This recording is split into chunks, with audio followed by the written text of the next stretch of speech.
इस्तवान के पास इतना वक्त नहीं है कि हम and each one of them is very important, much has already been said. But before I go, I will only speak about 4 of them and in a little bit of detail, using figures from government's own documents just to make the case that these are indeed, there's an important case to be made. But before I do that, Mr. Chairman, with your permission, if I may just say that in some ways, the malice that prevails in this country is represented in this House as we speak. आवाज साहब disturb हो रही हैं. Mr. Speaker, Mr. Chairman, there is the legal way of doing things, there is the constitution, there is how things are meant to be done, and there is how things are done. Now legally and technically the process that we're going through is the budget approval process. This House is the only entity mandated to be able to approve any penny of expenditure, be it for any entity and for all government expenditure. I do not see any presence from the Ministry of Finance which is worth mentioning. The people who are involved in the entire budget making process, determining the priorities of this country's spending, I see no one represented, Mr. Speaker. And I feel that we are indeed now wasting the time and frankly speaking finances of this country which is already finance starved by going through the processes and not being able to get anything because Mr. Hamad Azhar Saab, you know, हम बहुत सारे आपकी respect करते हैं, but you are Minister for Industry and you are, I know, not really involved with the budgetary making process. So you can appoint whoever you wish to appoint as advisors, but at least tell them to show some even fake respect to this House by attending to the suggestions which are coming from the Senate at this time. Inna Rabbani Khar Sahaba, Hamad Azhar Sahab Minister बैठे हैं और आपके points भी ले रहे हैं. Mr. Chairman साहब, आपके वालिद के साथ भी जी मैं colleague रह चुकी हूँ. आप बहुत respectable, you know how politics and the government works, and you know that the Minister of Industries has very little to do with it.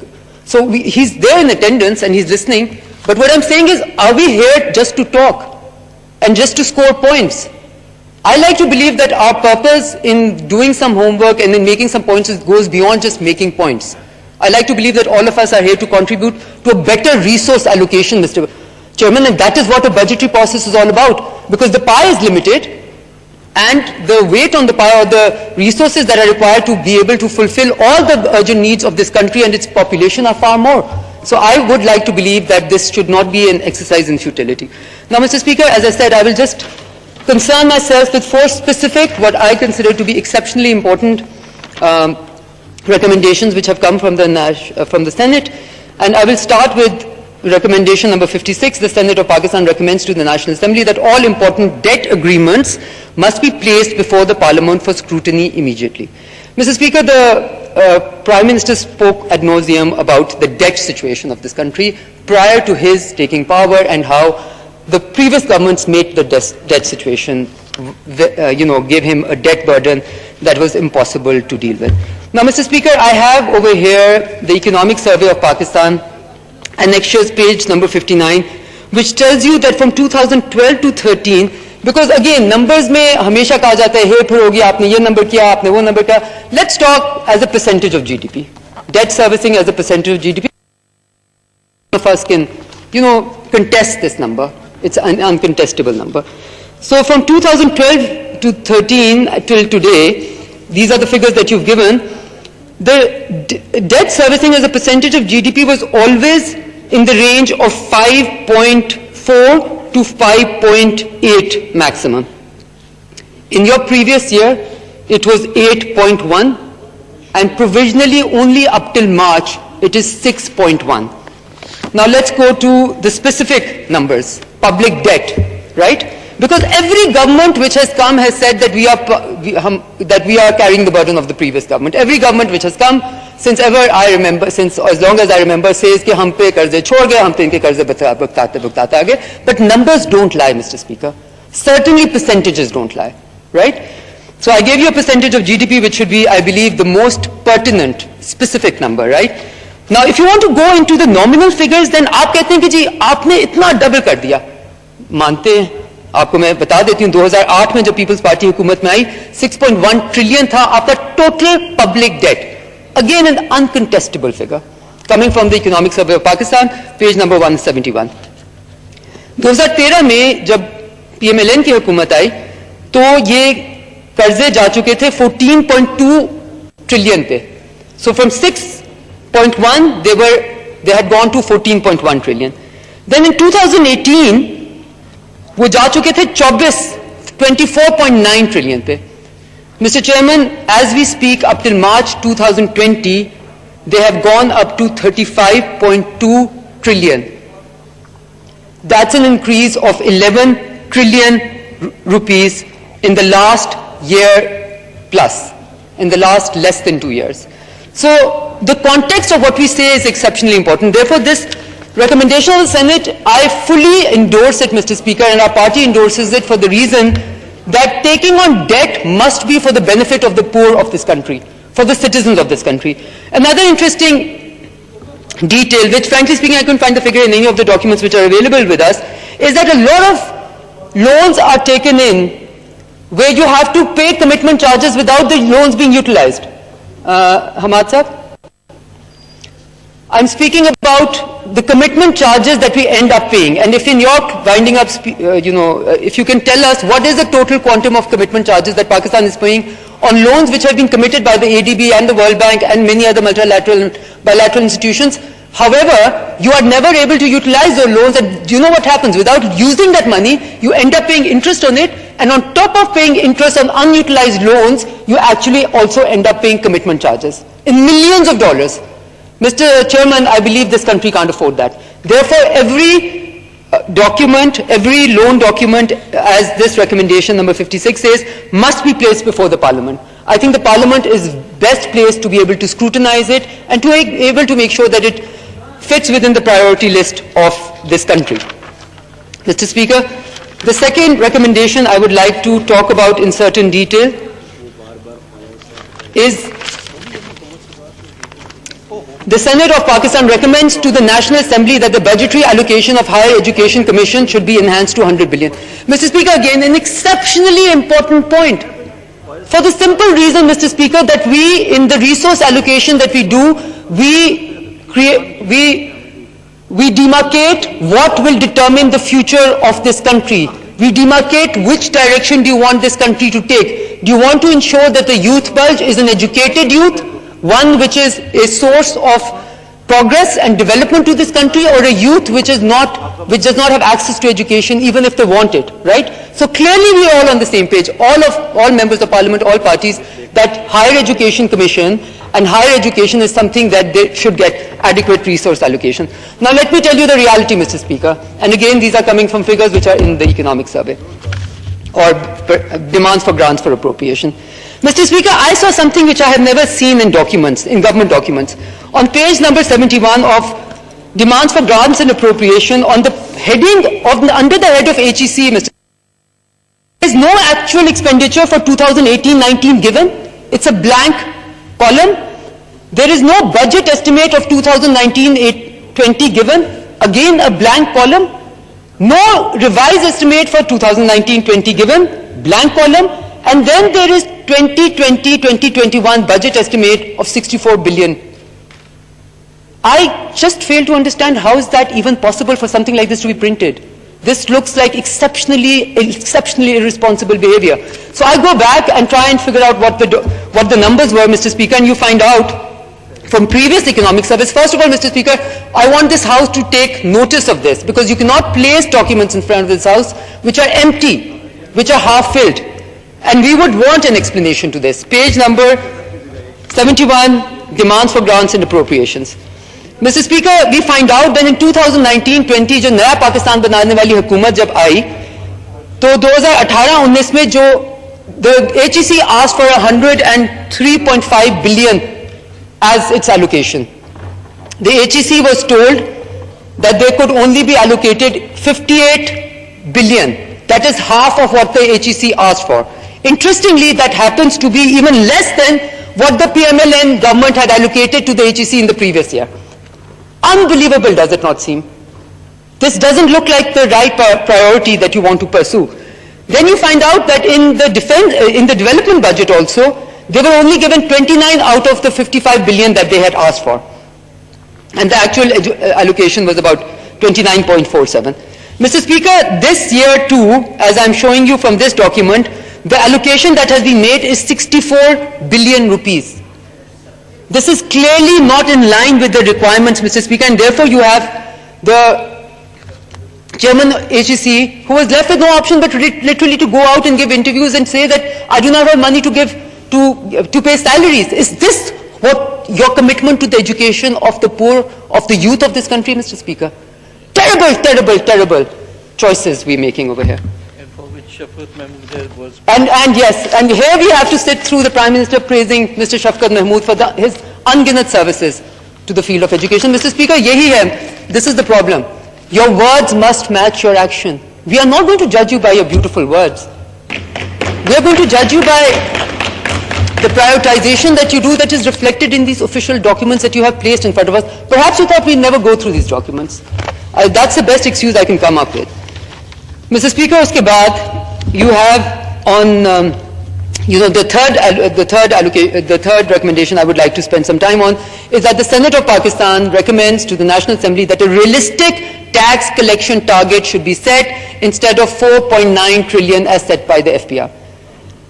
Mr. Chairman, it is embarrassing to this House that the budget, that documents that were placed in front of us and the estimates that were given, we were off them by 30%, Mr. Speaker. And I am embarrassed once again to say that we are going to repeat that history again and make the same mistake again. Now, can I tell you the repercussions, the ramifications when you do a thing like this? When you make these very unrealistic estimates and hand them over, and then they expect us as a rubber stamp to pass them. Because clearly rubber stamps, we all are and are expected to be. But Mr. Speaker, मैं आपको इसकी एक छोटी indication देती हूँ as to what ramifications does this have. First of all, कहा गया, हमने तो नया टैक्स ही नहीं लगाया. हमने किसी किस्म का नया टैक्स नहीं लगाया और फिर हमाद साहब आपने अपनी स्पीच में ये कहा कि हमने अवाम की खातिर, कोविड की खातिर अवाम को 47 रुपीस डीजल कम किया. आप हमें बेवकूफ समझते हैं? क्या इंटरनेशनल प्राइसेस ऑयल की 70 को छू रही थी और वो 0 पे भी आ गई और 20 पे भी गई और 30 पे भी गई और अभी 40 की रेंज में? क्या हमारी ये कमिटमेंट नहीं थी तमाम हुकूमतों की? हम सारे कहते रहे जी ओगरा डिटरमिन करता है, हम तो पास ऑन कर देते हैं. तो क्या आपको ये जेब देता है कि आप एक पेट्रोलियम लेवी में 2019-20 में आपने एस्टिमेट किया हुआ 216 बिलियन, आपका रिवाइज एस्टिमेट में आप कमा लेते हैं 260 billion. And if I am not mistaken, this not even part of the divisible pool, right? This goes directly to the federal government. Then, very smartly, for this budget, you have an allocation or, an estimate of 450. But you were not adding no new taxes. So where is this 200, where is the doubling of the petroleum levy coming from? So, Mr. Speaker, जब naturally दुनिया में oil की price crash करती हैं, आपकी आवाम इस वक्त पिसी हुई है. आप बजाय उसको कि उनका आप उसको फायदा दें, क्योंकि आपके रेगुलेटरी सिस्टम रिजीम ये कहती है कि जो पास होएगा आप आगे दे देंगे, ओगरा डिटरमिन करेगा आप आगे दे देंगे. आप अवाम से इस वक्त भी खाएंगे, आप उनको निचोड़ेंगे.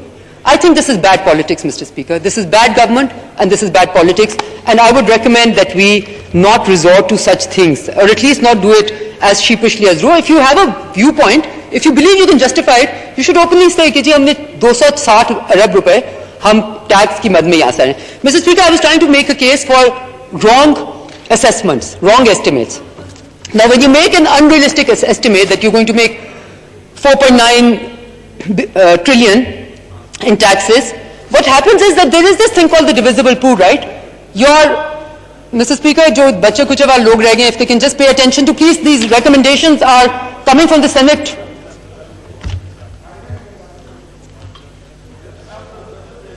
I'm sorry, the 5 people of the treasury benches which are still represented over must at least take this slightly more seriously. Order in the House, please.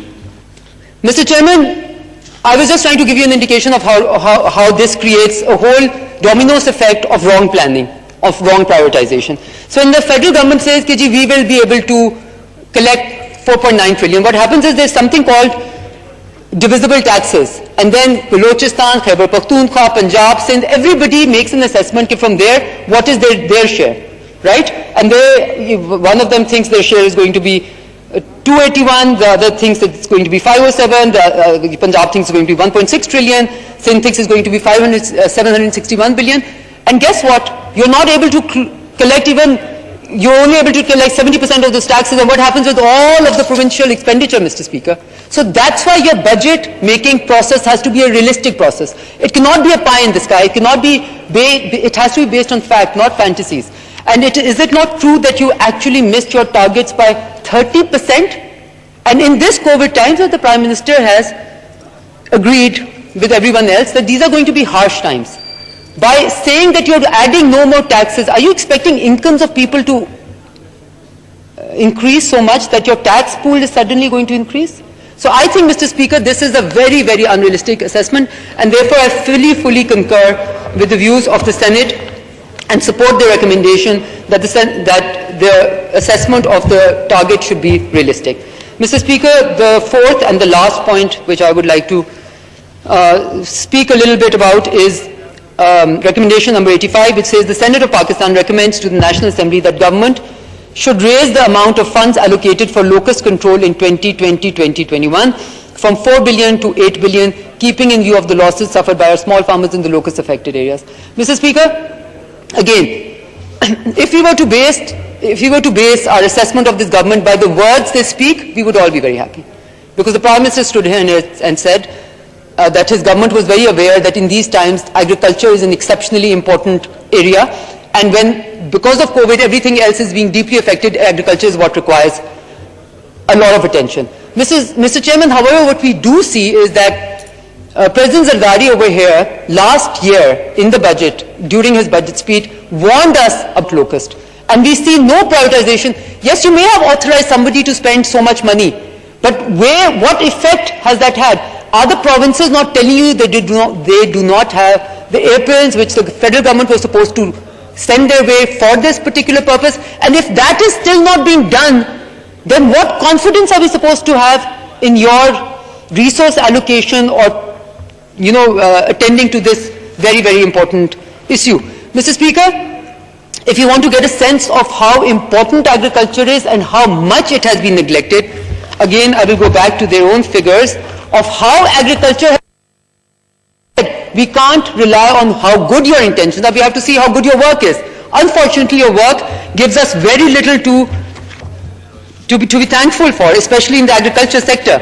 So if you look at their performance, Mr. Chairman, in financial year 2019, crops have actually seen a negative trend of 4.9%, important crops of a negative 7.6%, cotton ginning of negative 12.7%. Mr. Speaker, I do not remember another year in our country's history where we have posted such negative growth. And for this particular year, provisionally, we are expecting, mashallah, 2.9% growth in agriculture. Isn't that much to celebrate over? That this agrarian-based economy will perhaps see a 2.9% growth. And even in this year, we have a negative 4.6% growth in cotton ginning. And Mr. Speaker, I think it is unprecedented. We have never done very well in cotton. Cotton is supposed to be exceptionally important. We all agree that if you were to choose between sugar and cotton, this country deserved to have chosen cotton many, many years back. But we can still realign that priority. In this particular year, Mr. Speaker, I believe 9 million bales is all we could do. Now that, to my living memory, is perhaps the worst performance. And our fear is that if you continue to ignore this locust problem to the proportion that you have ignored in the last year, we will see even a worse crop. So, Mr. Speaker, I lay these recommendations of the Senate and my my recommendation or analysis of that with the full knowledge that nothing is going to come out of it. I think that's a sad reality, which was perhaps always true for the Parliament, Mr. Speaker, but this reality has become one that faces us in the face in a very, very, in a very crude manner during the PTI government. And Mr. Speaker, as I say, please, मैं आपको chairman साहब मैं आपसे ये इल्तिजा करूंगी, ये होता रहा है कि अगर फाइनेंस मिनिस्ट्री से लोग नहीं आए हुए, हाउस की प्रोसीडिंग्स रोक के आप उनको बुलाएं जी, हम लोग यहाँ पे काम करके, our job is not to watch ourselves on television speaking these things. We can go to our houses and make these speeches. The idea is that we should be able to get something out of it for the people of Pakistan. Finance से आए हुए हैं लोग. Mr. Speaker, Mr. Chairman, sorry, but कौन आए हैं जी? what level? I don't see the finance secretary over here. I'm sorry, that person will not qualify.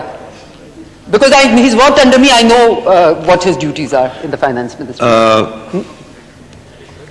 Doctor साहब आप बताएं जी। हाँ, मैं लिस्ट मंगा लूं। Mr. Speaker, Mr. Chairman, मैं सिर्फ आखिरी आपसे ये कहना चाहूंगी, Mr. Speaker, Mr. Chairman, ये पार्लियामेंट ऑफ पाकिस्तान है, यहाँ पे माली साल का बजट पेश नहीं बल्कि मंजूर होने जा रहा है, right? If the advisor on finance and the secretary finance cannot find it worth their while to sit here during this time, I genuinely think we should wrap this up and perhaps not waste our time, Mr. Speaker. Mr. Chairman, sir. Thank you ji. हमारा साहब इस पे respond करें जी। ये बात तो इनकी ठीक है कि इस वक्त हमारे फाइनेंस सेक्रेटरी